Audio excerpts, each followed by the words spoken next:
Hey, Andrew Kramer here, and welcome to my After Effects lightsaber tutorial. Here's what we're going to be creating.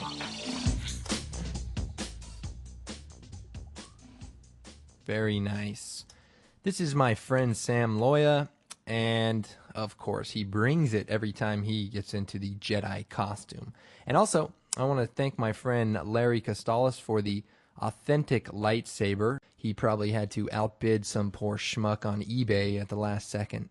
But hey, whatever works. So before I show you how we're going to be creating this lightsaber effect, let me just quickly show you how I've seen it other places on the internet. So what I'm going to do is take our Sam swing footage and drag it into the new comp button and basically create a new solid white, and then I'm going to lower the opacity down 50% or whatever so I can see what's underneath it. Zoom in here, take the pen tool, and basically draw a shape around the lightsaber. And you're going to need, essentially you're going to need at least 4 points, but possibly more. And then if you hit the letter M, bring up the mask shape, and we set the stopwatch for a keyframe. And basically go page down and move these points one by one, and basically rotoscope the whole lightsaber frame by frame. Yeah. So anyway, this is a good way to do it, and then after you do that, you would basically add a glow to it, and there you go. Now, for the average Star Wars fan filmmaker, this method is a bit unrealistic. Even with the lack of a normal social life, this method leaves very little time to watch TV, collect toys, and try out new online dating websites because the last one didn't work out. Oh, hang on a sec. Let me just move this out of the way here. So instead of just demonstrating how others have done it, I've actually created an easy-to-use preset that we're going to work with. So I'm going to delete this layer, and now we have our footage in a blank composition. Again, I'm going to create a new solid, and we're going to call this Saber, and choose OK. Doesn't matter what color, just make sure it's comp size, and choose OK. Then come over to the Effects presets, go down to Andrew Kramer and VFX, and we have this fancy lightsaber preset. Simply drag it out to our blank layer, and bam, we have a lightsaber ready to go. Now, this is an expressions-based lightsaber, so there's a lot of things going on in the background, but you only need to worry about what's in the saber controls. So let me just quickly go through the different options here and explain them. First, we have the show glow. So we turn that off, and we can create just a draft preview of what the lightsaber base looks like. And this is good for two reasons. One, it renders a lot faster. But two, you can also see the lightsaber a little bit better when you're trying to position the points. So when you're getting into these small spaces, you can tell a little bit better, unlike when you have the glow on. So that makes it a lot easier to, go frame by frame. Now, of course, we have the color. Simply just change the color to anything you want. You can have a friendly Jedi, or you can have an evil Jedi, or anything in between. Then we have the start and end position, as you just saw me move. Basically, what you'll do is select the name Saber Controls and move these 2 points around. Just make sure that you use the start position and put it at the base of the lightsaber, and the end position somewhere where you think it ends. Now that's important for the next setting. We have the extend, and if we bring that down to 0, we can extend it, and if our glow's on, you can see what that would do. So if you have it reversed, obviously you're going to have a problem. And we have the thickness, so at any time we can adjust the thickness, and that way if our saber is a really nice replica, or if it's one of those crappy retractable ones and it's a little bit thicker, you'll be able to work with it. Also, you have the glow amount. We have our secondary glow, or our extra glow, and that just kind of gives an outer glow. We have our shutter speed, which I'll go over in a moment, and then we have our light flicker, which is basically adds a little bit of a pulsing effect when it's still, so that it just has a little bit more life, as you can see.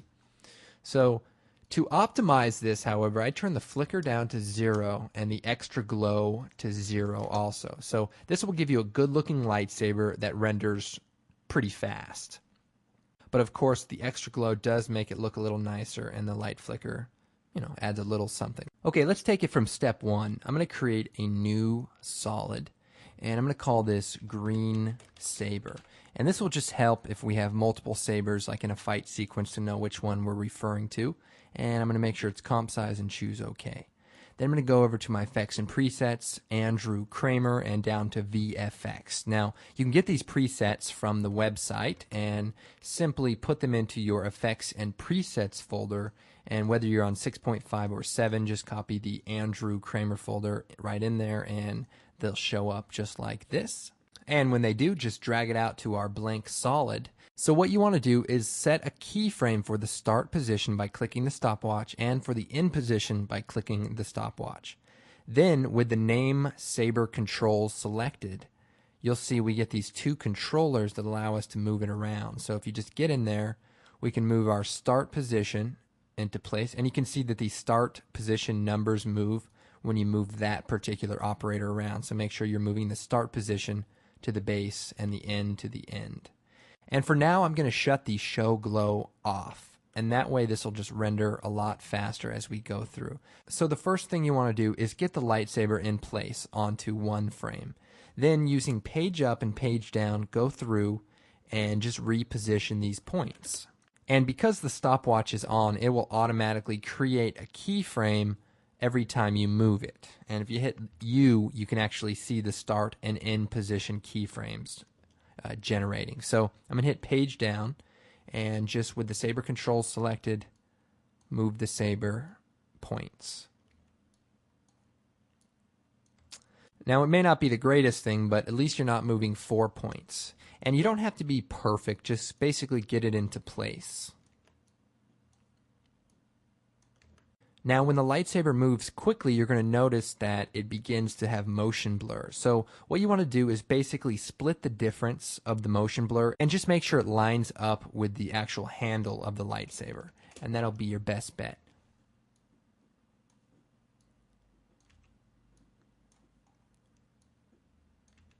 Also, oftentimes you won't be able to see the end of the lightsaber, so just make sure you estimate about how far off frame it is. And that way you'll get better motion blur. Okay, so when you're done, you're going to have something like this. Now, all you need to do is turn on the show glow and hit 0 on the keyboard and play it back.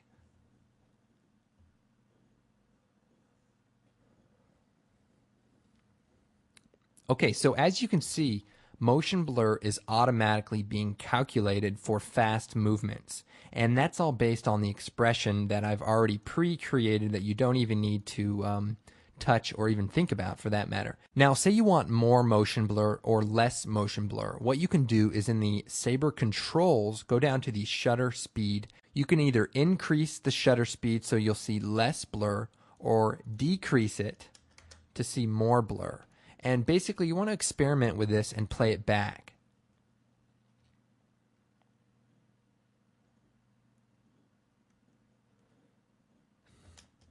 Now, this may seem like too much, but if you play it back, it actually looks pretty fluid. So, depending on what look you're after, I like the number about 40, and that gives a pretty fluid motion without overdoing it. But the control is there, so you can do it however you like. Now, the good thing about this is when you have motion blur in your actual footage, the lightsaber will essentially cover over that when the blur is on. So maybe a good rule is to just bring the shutter speed to just enough to cover over what's being blurred in the live action footage. And that always looks really good. Let's try a blue lightsaber here. That might be kind of nice. No, let's go more. Okay, I'm going to play this back. Okay, looking pretty good. Now, of course, if you need to add another lightsaber, just create a new solid. Call this red saber. Take the lightsaber preset, drag it onto that, change the color to whatever you want it to be, and simply animate the start and end position of this lightsaber so it matches up with your other character. Now, of course, if the lightsabers intersect, so let me show you that really quick. They're clearly on top of each other, and we don't want that. So what you want to do is change the transfer mode for the layers that have lightsabers on them. If you hit F4, that'll bring it up. You want to change the transfer mode to lighten, and that will basically blend them together without affecting the color too much. If you do add, it starts to get a little funky, and if you do screen, so I found that the lighten mode works very, very well for doing this type of effect. Well, I hope you found this tutorial useful. My name is Andrew Kramer, and you can visit me at creativecow.net in the After Effects and Photoshop forums, or you can visit my website at www.videocopilot.net. We have a bunch of great video tutorials and video products, so check us out. Thanks again, and we'll see you next time.